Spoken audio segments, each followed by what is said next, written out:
Assalamualaikum warahmatullahi wabarakatuh. Para pendengar, saya ucapkan selamat pagi, selamat mengerjakan sembahyang subuh, dan selamat lagi mendengarkan uraian-uraian tasawuf yang memang menjadi pakaian dari kehidupan kita, dengan segala variasinya, bunga-bunganya, kembang-kembangnya. Sehingga kita melihat bahwa tasawuf itu satu ilmu yang mengenai kerohanian kita, tambah dikaji, tambah mendalam, sehingga kita tenggelam dalam asyik, dalam syok, dalam kerinduan. Pada minggu yang telah lalu, kita terangkan tentang hal syok atau rindu. Nah, sekarang kita berpindah kepada atash, al-atshu. Apa arti al-atshu? Arti bahasa Indonesianya haus. Nah, mendengarkan artinya saja saudara sudah dapat mengetahui. Kaji kita berturut-turut. Mula-mula dulu kita mengaji mahabbah, cinta kepada Allah. Sudah berapa lama kita kaji, lantas pindah sesudah mahabbah itu ghirah, cemburu. Orang yang cinta sejati ada rasa cemburu dalam hatinya. Dia tidak mau berbagi cintanya itu. Dia cuma satu saja yang dicintainya. Sesudah itu, sesudah ghirah, kita pindah kepada syauq, rindu. Rindu hendak bertemu. Sesudah itu kita pindah kepada qalaq, kegoncangan hati, kecemasan. Kalau kita punya permintaan tidak didengar. Dan banyak misal-misal yang telah saya kemukakan di zaman yang sudah-sudah itu. Mudah-mudahan maksud pengajian ini merubah perasaan Tuhan, perasaan saudara-saudara. Jangan kasar memikirkan agama. Jangan cuma menghitungkan ini haram, masuk neraka, ini masuk surga. Jangan itu saja. Ketahui kehubungan kita dengan Tuhan itu lebih mendalam. Sehingga dikatakan oleh ahli tasawuf, man lam yadhuq lam ya'rif. Barang siapa yang tidak merasakan hal ini, dia tidak akan tahu apa nikmatnya agama itu. Sampai di dalam hadis dikatakan halawatul iman. Tambah lama iman itu tambah manis, bukan tambah pahit. Sehingga kita bersedia menghadapi segala kesusahan dalam hidup. Sebagaimana pernah saya mengemukakan salah seorang sufi yang besar, Bishr al-Hafi, teracung kakinya kepada batu sehingga terbit darah daripada ampuh kakinya. Dia bukan mengeluh, tapi merasa syukur. Ketika istrinya bertanya, mengapa Tuhan merasa syukur padahal kaki sudah sakit begitu? Katanya, saya ditegur oleh Tuhan tadi di jalan. Jadi kalau ditegur oleh kekasih itu bukan sakit yang terasa, enak. Nah, ini dia saudara-saudara yang terhormat, pengajian kita. Saya sendiri pun di dalam mengaji ini berusaha juga tiap hari. Mudah-mudahan saya mendapat sifat. Karena tasawuf itu sifat. Arti tasawuf dia sifat, artinya membersihkan. Dibersihkan selalu jiwa kita daripada kekotoran-kekotoran yang hinggap padanya. Nah, sekarang kita kaji lagi al-atash. Apa arti al-atash? Haus.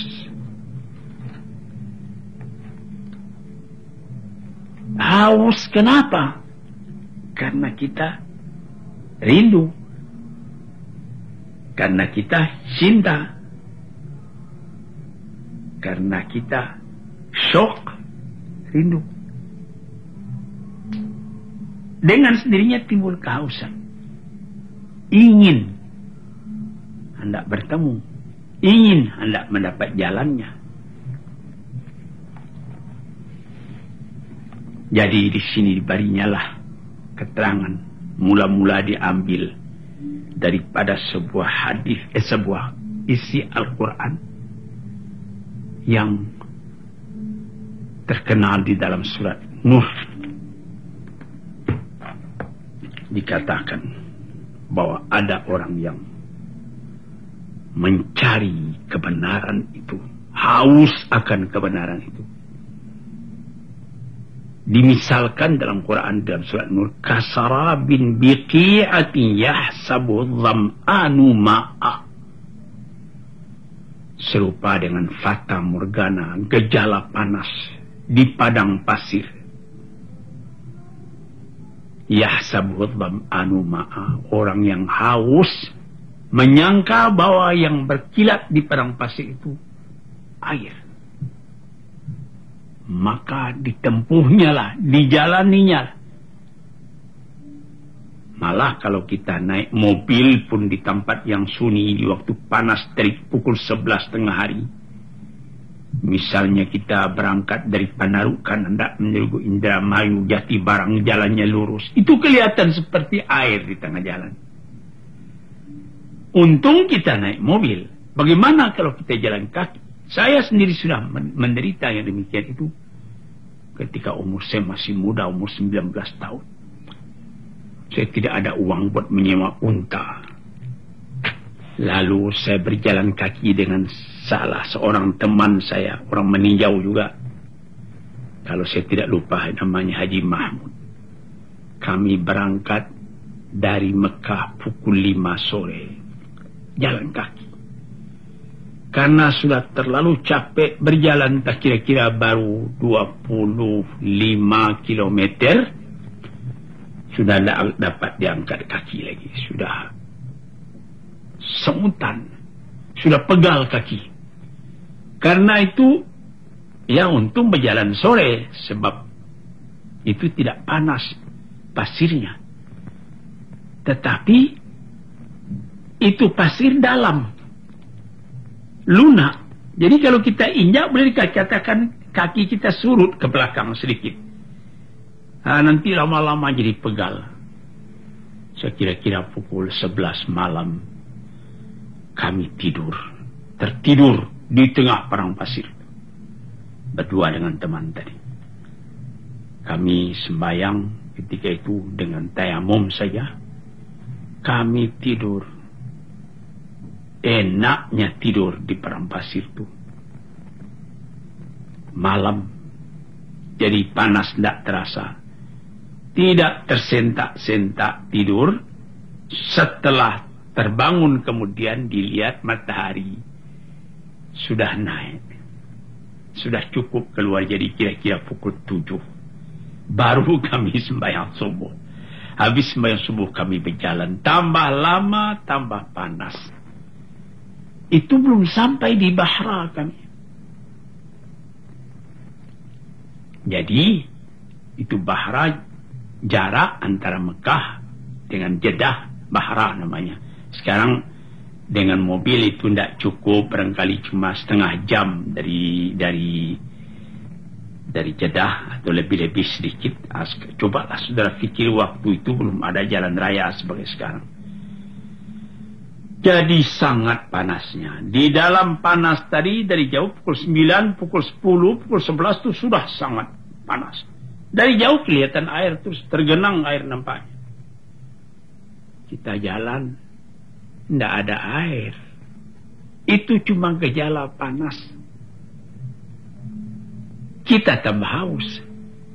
Di sini namakan atash, haus. Di dalam Quran dikatakannya kasarabin biqi'atin yahsabuhu dham'anu ma'ah. Orang karena haus kepada air, dilihat dari jauh ada air, tapi idza ja'ahu, setelah sampai ke tempat lam yajidhu syai'a, tak ada apa-apa, tak ada air, melainkan pasir yang panas. Ini satu. Jadi diumpamakan di sini orang dalam mencari kebenaran itu haus. Kalau tidak ada pimpinan dari Allah, mungkin air disangka air, padahal pasir. Namun kerinduan, namun kehausan tidak lepas, melainkan masih tetap mencari. Saudara-saudara yang terhormat, disinilah dikatakan atash itu, yaitu haus.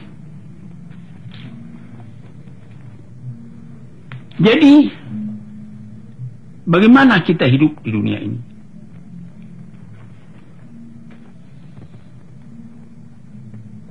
Tidak ada yang lebih sangat panasnya dan gejalanya daripada mencari yang dicintai, cuma panas yang dapat. Orang yang ada dorongan daripada hati imannya, meskipun dia tidak mendapat air itu, dia masih tetap mencari. Sebab apa? Wa ja'alna minal ma'i kulla syai'in hayy. Kami jadikan daripada air itu segala sesuatu jadi hidup. Kalau dapat air itu, di sini dikatakan diberi harapan dalam Al-Quran sendiri. Orang-orang yang mencari kebenaran itu, awa'allawistaqamu ala tariqati asqainahum ma'an ghadaqa. Orang yang istiqamah tetap, meskipun tadinya dia tertipu oleh gejala panas, disangkanya itu air, namun dia tetap mencari. Di sini istiqamah, sini atash, dia tetap merasa haus, dia tetap mencari. Jangan bimbang, teruskan perjalanan. Fa'allahu istaqamu ala tariqati, kalau benar-benar dia istiqamah, tidak ragu-ragu, jalan terus, akan kami beri, kata Tuhan kepadanya, ma'an ghadaqa, air yang sejuk, air yang berlimpah-limpah. Hadirin atau pendengar kuliah subuh yang tercinta, ini sudah ditafsirkan. Ayat ini turun 1400 tahun yang telah lalu. Berapa banyak tempat di tanah Arab yang kering, yang kersang, yang tidak ada air padanya.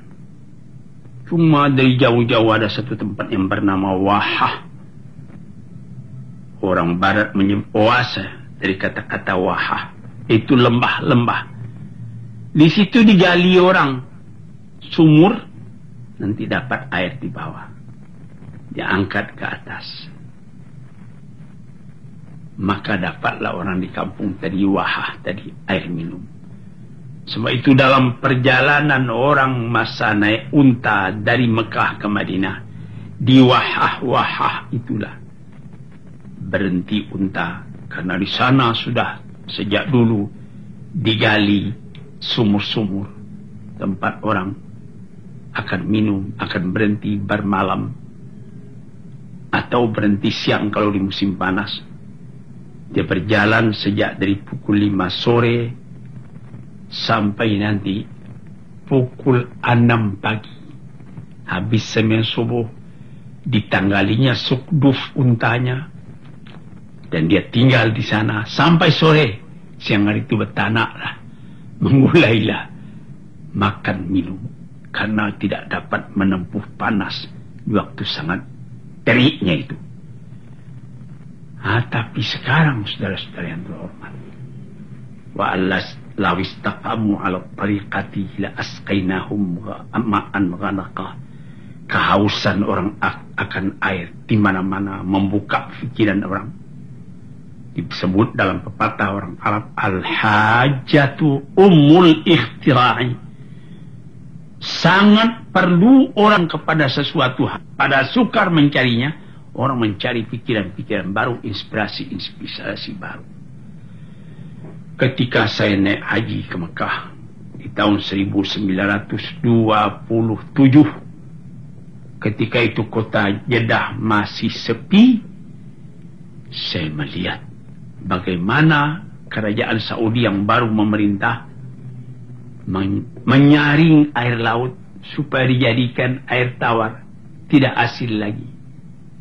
Itu sudah mulai ketika itu.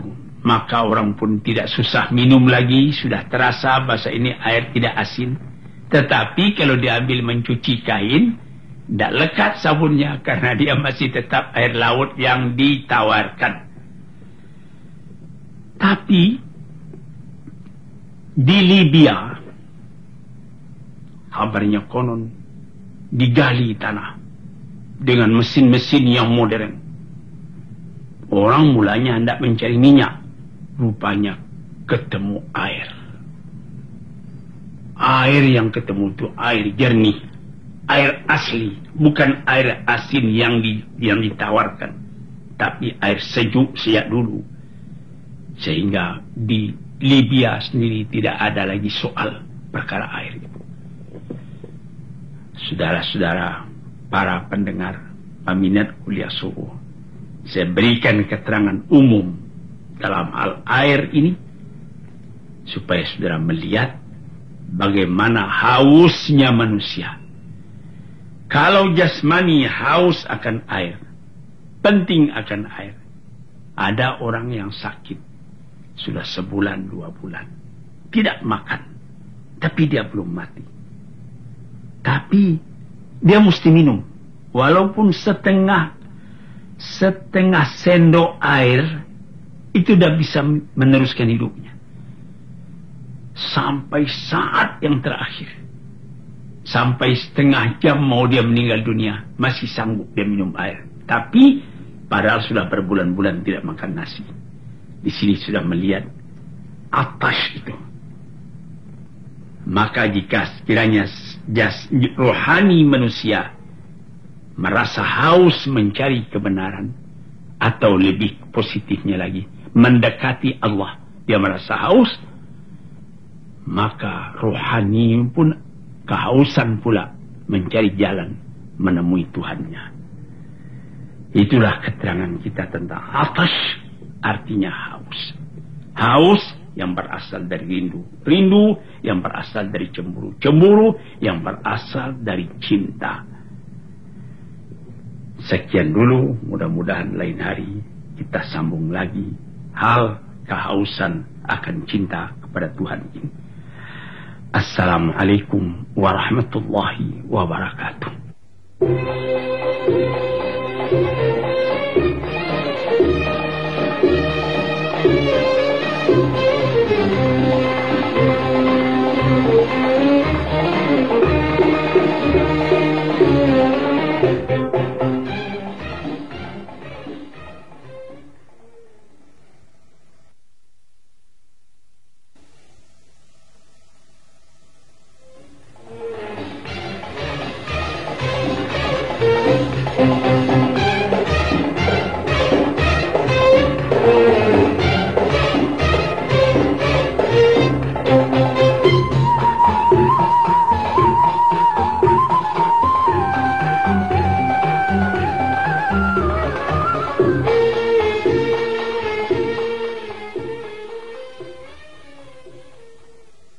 Assalamualaikum warahmatullahi wabarakatuh. Para pendengar yang terhormat, sesudah saya mengucapkan selamat pagi dan selamat pula telah mengerjakan ibadat salat subuh. Sekarang kita akan meneruskan tafsir dari surat Al-Baqarah. Sudah hampir Al-Baqarah ini sampai kepada ujungnya. Sekarang kita sudah sampai kepada ayat 258 daripada surat Al-Baqarah. Di dalam juzuk Tilkar Rusulu, juzuk yang ketiga. أعوذ بالله من الشيطان الرجيم ألم تر إلى الذي حاج إبراهيم في ربه أن آتاه الله الملك إذ قال إبراهيم ربي الذي يحيي ويميت قال أنا أحيي وأميت قال إبراهيم فإن الله يأتي بالشمس من المشرق فأت بها من المغرب فبهت الذي كفر والله لا يهدي القوم الظالمين.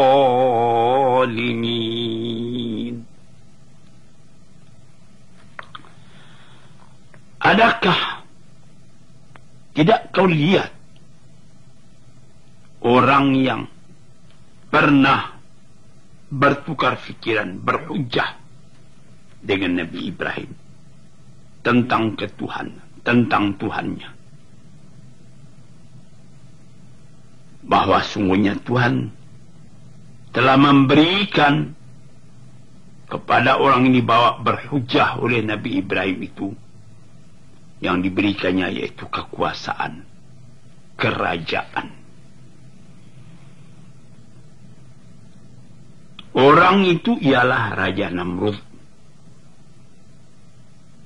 raja di zaman Nabi Ibrahim. Dia merasa dirinya berkuasa sebab dia raja. Kalau kita menjadi raja, kita bisa membuat apa kehendak kita. Pada suatu hari berkatalah Nabi Ibrahim kepada Raja Namrud itu, Rabbiyalladzi yuhyi wa yumit, yang menghidupkan dan mematikan itu ialah Tuhan, Tuhanku, Tuhan Allah.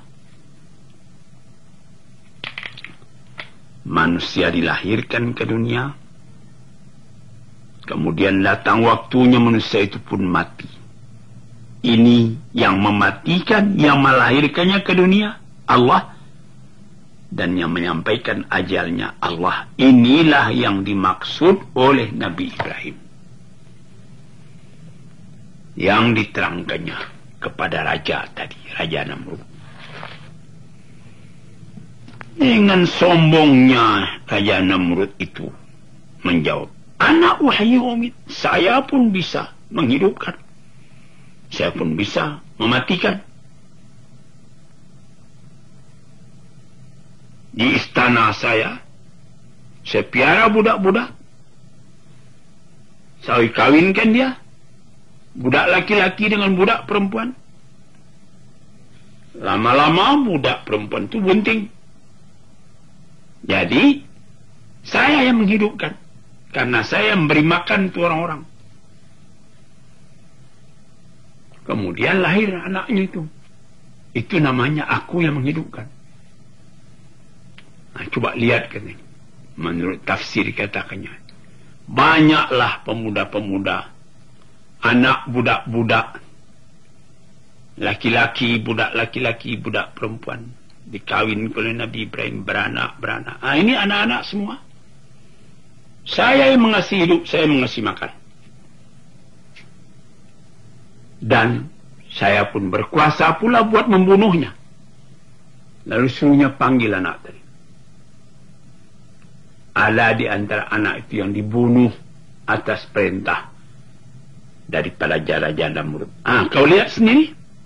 Kau bilangkan Allah itu yang menghidupkan dan mematikan. Aku pun menghidupkan. Aku pun mematikan. Berapa banyak ini budak-budak saya kawinkan, beranak, mati. Ada yang saya sendiri suruh bunuh, mati. Tidak ada yang akan bantah sebab saya raja. Ini kata Raja Namrud kepada Nabi Ibrahim. Lalu Nabi Ibrahim berkata, qala Ibrahim, berkata Nabi Ibrahim, fa inna Allah ya'ti bisyamsi minal masyriq fa'ti biha minal maghrib. Kalau begitu Tuhan memahamkan, Tuhan pula yang menghidupkan dan Tuhan pula yang mematikan, karena Tuhan mengawinkan budak-budak, dapat anak itu bisa Tuhan bunuh, tidak ada orang yang membantah sebab Tuhan yang kuasa. Sekarang Tuhan lihat, Allah menerbitkan matahari dari sebelah timur. Coba kalau Tuhan berkuasa, terbitkan matahari itu dari sebelah barat. Fabuhitalladzi kafar. Tak bisa bercakap lagi raja tadi. Fabuhita artinya terdiam dia. Alladzi kafar, raja yang kafir itu. Jadi sehingga mana dia punya kekuasaan di sini yang diberikan komentar oleh ahli tafsir. Sehingga mana kekuasaannya? Kalau dikatakannya bahwa dia mengawinkan budak laki-laki, budak perempuan, lupakah dia bahwa ada juga budak itu yang tidak beranak? Maaf 1000 kali maaf, sudah siang malam dia bergaul, dia tidur bersama-sama, yang lain beranak, dia tidak. Mana kekuasaan raja menumbuhkan anak dalam rahim perempuan tadi? Dia lupa itu. Satu. Atau kemudian diperintahkan, panggil tu anak. Raja bisa menyuruhkan karena dia berkuasa. Ayo, dipanggilnya Algoyo, potong leher anak ini. Dipotong mati. Tapi ada anak tadi yang lari. Sudah didaftarkan raja bahwa dia akan dibunuh. Karena raja berkuasa, tidak ada menteri yang akan membantah, tidak ada rakyat yang akan menupang. Sama sekali akan tutup mulut. Tapi akan ada di antara anak-anak itu nanti, ini bahaya ini. Sebelum datang bahaya dia lari. Dicari tidak ketemu. Keputusan raja tidak jadi jalan. Sebagaimana Ashabul Kahfi, 309 tahun lamanya pergi bersembunyi, tidak dapat ditangkap oleh raja yang memerintah di zamannya. Di sini sudah gagal. Apalagi kalau sekiranya diperintahkan, coba kalau engkau betul berkuasa, terbitkan matahari dari sebelah barat, benamkan di sebelah timur. Bisa apa tidak? Kekuasaan raja tidak sampai ke sana. Kekuasaan segala pemerintahan di dunia tidak sampai. Manusia tidak sanggup buat memerintah alam. Ini seperti kejadian sudah diatur demikian rupa. Sudah segala belanja dikeluarkan. Pembangunan supaya rakyat bisa hidup dengan tentram, adil dan makmur. Tiba-tiba datang gempa bumi. Di Italia lebih 10.000 orang yang mati. Adakah kekuasaan dari presiden Italia mengatakan, hei, gempa stop, saya berkuasa. Tidak bisa melangkah, malahan presiden Italia dari sendiri pun akan lari ke tempat lain. Kalau tidak, nanti akan dihantam lagi dia oleh banjir itu, oleh gempa bumi itu. Dan pada minggu yang lalu, saya sendiri pergi ke kampung halaman saya di Meninjau. Karena terjadi ampuh atau galodo. Runtuh bukit karena lebatnya hujan, tergenang air di runtuhnya bukit. Setelah runtuh bukit, yang air turun ke bawah itu menjadi galodo. Ditimbunnya kampung. Sehingga ada satu rumah yang berdiri di pinggir danau, di dekat sungai Tumayo, digulung oleh air masuk rumah itu ke dalam danau. Demikian dalamnya danau tadi sehingga tidak kelihatan lagi di mana rumah itu. Sesudah air jernih, tidak kelihatan lagi. Demikian dalamnya. Kekuasaan mana yang bisa menghambat itu? Manusia bisa berikhtiar, menyesuaikan dirinya dengan alam. Bagaimana supaya terjadi gempa, jangan terjadi bahaya karena gempa bumi. Mungkin bisa, tapi gempa itu sendiri tidak dapat dihalangi. Atau seperti musim panas dan musim dingin di tanah Arab. Dinginnya Allah Rabbi, pecah tulang karena dingin. Panasnya Allah. Sehingga sudah cuma tinggal ke celana kotok saja, celana kolor yang kita pakai masih panas. Karena anginnya angin samum namanya. Angin itu sendiri panas. Tidak ada manusia yang dapat. Ya, ada diadakan AC, air condition di rumah. Keluar dari rumah, panas lagi. Nah, disinilah perkataan Nabi Ibrahim ke Raja Namrud. Engkau bisa menghidupkan dengan mengawinkan budak-budak, lalu lahir anak. Itu namanya menghidupkan. Dan engkau bisa panggil orang tuanya, ini anak mau dibunuh. Tidak ada orang yang kau membantah. Tapi berkali-kali kejadian seperti Raja Fir'aun sendiri membikin perintah kalau ada perempuan dari Bani Israel melahirkan anak laki-laki, anak itu mesti dibunuh. Ya, yuzabbihuna abna'ahum, dipotong leher anak-anak laki-laki. Wa yastahyuna nisa'ahum, anak-anak perempuan dibiarkan hidup. Ini satu aturan yang kejam juga. Sehingga anak-anak perempuan, karena tidak ada lakinya, sudah mati semua, dibunuh di waktu kecilnya, terpaksa itu nanti kepuasan kelaminnya menjadi budak dari kaum Fir'aun. Jadi maksudnya hendak menghabiskan orang-orang Bani Israel atau orang-orang Nabi Musa di waktu itu. Tapi apa yang kejadian? Nabi Musa itu sendiri yang dipungut anak oleh Fir'aun. Satu keajaiban. Dia membuat perintah bunuh segala anak laki-laki. Kemudian Nabi Musa dihanyutkan oleh ibunya dalam peti di sungai Nil. Karena kelihatan anak kecil dalam itu, diambil oleh anak perempuan Fir'aun. Anak perempuan Fir'aun ini sakit, eksim, berkudis tangannya. Disentuhnya tubuh Nabi Musa itu, sembuh sakitnya. Datang sayang daripada istri Fir'aun sendiri, Siti Asia. Jangan dibunuh, ini anak berjasa. Kemudian anak itulah, Musa itulah yang menjadi lawan, yang disebutkan, yang dikehendaki oleh Tuhan. Anak-anak yang lain laki-laki sudah banyak mati, dibunuh. Tapi Musa yang dituju oleh Tuhan, itu yang tidak dapat dibunuh.